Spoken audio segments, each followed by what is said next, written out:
সাবেক সমন্বয়কদের নিয়ে নতুন ছাত্র সংগঠন বাংলাদেশ গণতান্ত্রিক ছাত্র সংসদের আত্মপ্রকাশ ঘটেছে। বিকেলে মধুর ক্যান্টিনে নানান নাটকীয়তার মধ্যেই যাত্রা শুরু করে সংগঠনটি।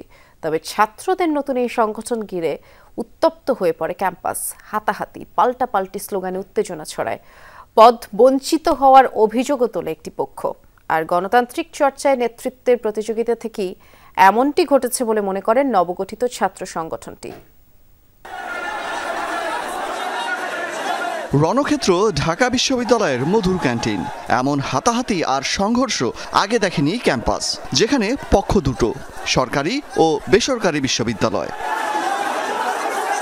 কথা ছিল মধুর ক্যান্টিনের সামনে নতুন ছাত্র সংগঠনের আত্মপ্রকাশ ঘটবে, সেজন্যই সংবাদ সম্মেলনের আয়োজন। তবে তা শুরু হওয়ার আগেই বেসরকারি বিশ্ববিদ্যালয়ের শিক্ষার্থীরা সেখানে এসে বিক্ষোভ শুরু করে। এর কিছুক্ষণ পরই ঢাবি শিক্ষার্থীদের আগমন। দুপক্ষের স্লোগানে মুখরিত পুরো মধুর ক্যান্টিন এলাকা। আচমকা হট্টগোল আর হাতাহাতির সূত্রপাত। মুহূর্তেই রণক্ষেত্র পুরো এলাকা। প্রচণ্ড বিশৃঙ্খলায় সংবাদ সম্মেলনে ঘটে ব্যাঘাত। বেসরকারি বিশ্ববিদ্যালয়ের শিক্ষার্থীদের অভিযোগ, তাদের উপর হামলা করেছে ঢাবি শিক্ষার্থীরা। অভিযোগ আছে তাদেরকে দলে জায়গা না দেয়ারও। এই কমিটি আমরা মানবো না। সবার সাথে বসতে হবে।